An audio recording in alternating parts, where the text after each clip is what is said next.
Hello guys, it's Peter from PS Sound, and I guess it's high time to show something about this build. Some of you might have seen some pictures of it. If haven't yet, then go to my Facebook, PS Sound UK. That's right. I guess that's how you find it on Facebook, where you can find many pictures already from the trunk build. Yeah, I know I can't, keep any of my promises following up with the sound quality in car playlist, or most of the follow-ups on previous projects I started. It will happen hopefully during the Christmas break. I will share all those videos with you guys, so hopefully December and early January will be busier, like the E92 Beamer builds that will have few videos coming, or like the Subaru Impreza. That was a big build that I haven't finished. I have all the footage and everything, or like the Audi TT Mark 1 that had follow-ups. All these builds have all the pictures shared on Facebook, and most of them are on Instagram as well, so please check them out. But now let's see what's happening in here. So this is a Kia Soul 2010, I believe. A fun little car, kind of compact little family car. And the client was planning this build for a very long time. We were planning it together for a year. We bought the equipment step by step, speakers, DSP, whatnot, but he was set on the amplifiers. He wanted to use his collection of M-Series Phoenix Gold old amplifiers. These are going back to the 90s. If some of you watching it now and you don't know anything about these are kind of like one of the strongest model of Phoenix Gold back from the day. Pretty classic look, and they are wicked.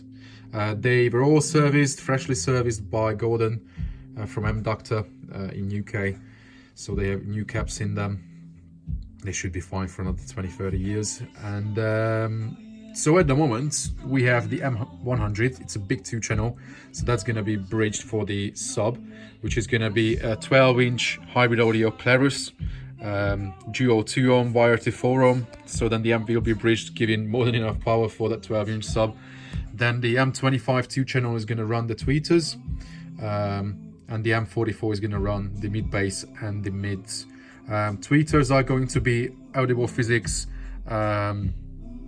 the RG50s.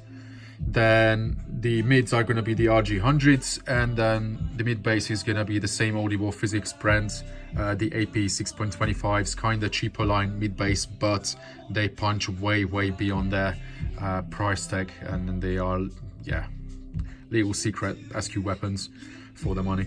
So up front, freeway, and sub is going to be here. I haven't shared pictures of the fabrication of this on social media yet, but now you are the first one seeing this enclosure, which is kind of like close to a cubic foot 28 liter 30 liter sealed enclosure. My usual puzzle style from wood, plywood.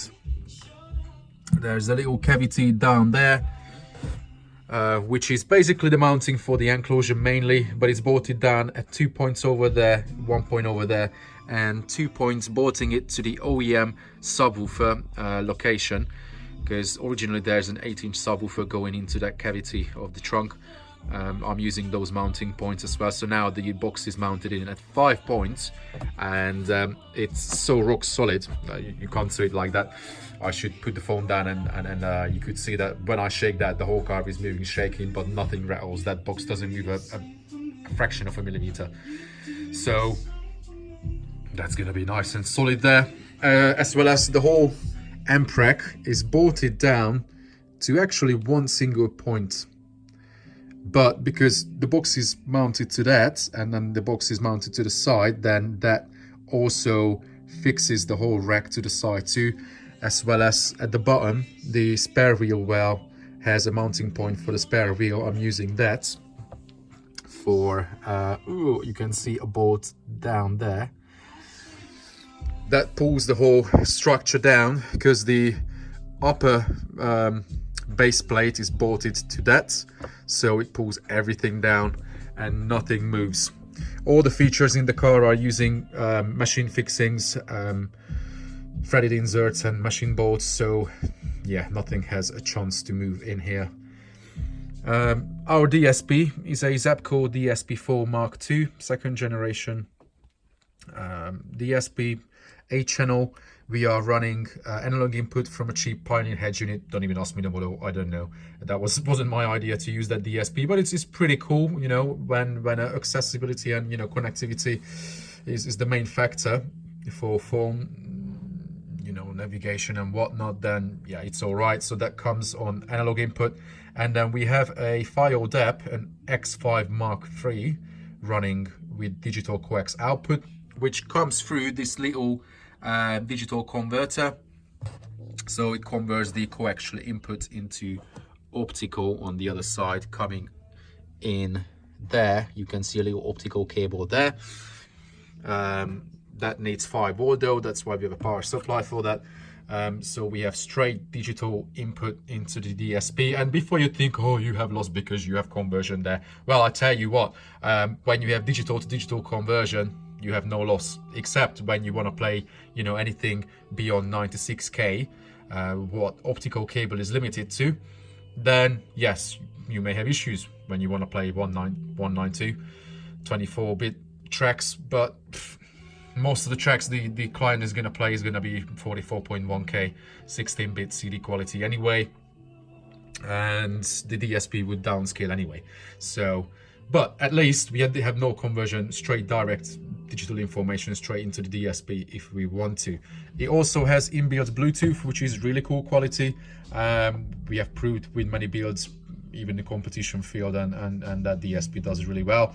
So that processes the whole setup, and then this way we can set up individual levels of the speakers, individual crossover points, 31 band EQ on every single driver, fully parametric EQ on every single driver. And you may think, why the hell do you need that? Well, 98% of the users don't use, you know, can't use it anyway. They are just shooting in the dark. So without knowing how to measure and tune properly, yes, I know I have to take a video of that too, how that happens, or at least to show the basics. But yeah, that DSP is wicked. I can put it against any Helix model and it will sound just as good, and I can get the best out of any system with that thing. And I haven't had any single problem with probably 20 of them in the last 1 year. So I'm pretty happy with those because they sound really good too. What else shall I show to you guys? Yeah, a bit of power management. So there's a spare battery, well, a second battery there linked to the front one. It's another 60 amp hour AGM down there, which is fused close to it because we have competition standards in EMA and the car may compete. So the battery has to be fused within 40 centimeter, and the distro block would have been too far from it. So there's a fuse there, but there's actually another fuse there.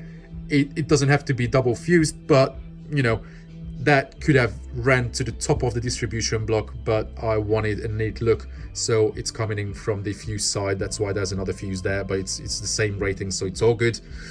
And then here, everything is in a nice order. So as the amps are, you know, from right to left, 1, 2, 3. The fourth is the battery. Same here for the earth.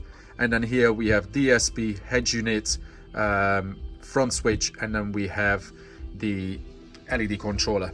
So nice and straight layout, that easy. Cables are also labeled there. The labeling is not on display because I didn't want to see those labels on display. There will be a nice cutout on the trim panel for the distribution block, so you know it will be featured. Yeah, it took a bit of time to get those, you know, heat shrink, you know, everything nicely on level. A bit of an OCD was kicking in, and fortunately the fuses are also the same color, but they are not the same rating because these smaller cables have to be fused in a smaller rating. Obviously, you know, if you wanted to fuse these cables on bloody 125 amp, yeah, if you have any problems they would just melt, but I could fuse them with 30, which is within the rules, so it's all good. Other than that, amps were mounted with proper machine fixings, cables as you see all labeled, power and signal all separated. Where they meet they are across, so they are not parallel with each other. Yeah, there's a bit of a floating RCA feature here, which looks like it's floating, but there's a threaded bar underneath it. You can see the mounting of that there and there. So, you know, it doesn't take any space away. We can easily get to that fuse, and there's a bit of a spare space here, plus a bit of tuck away space in there. If you want to, you know, smuggle something, then you can hide it there. Earth points worth mentioning. There's an earth point down there through the chassis with a nut, a nylock nut from the outside, so we have proper earth contact there. That's the LED controller in the game, and pretty much that's it. Oh yeah, one of my favorite connectors, many people always ask this.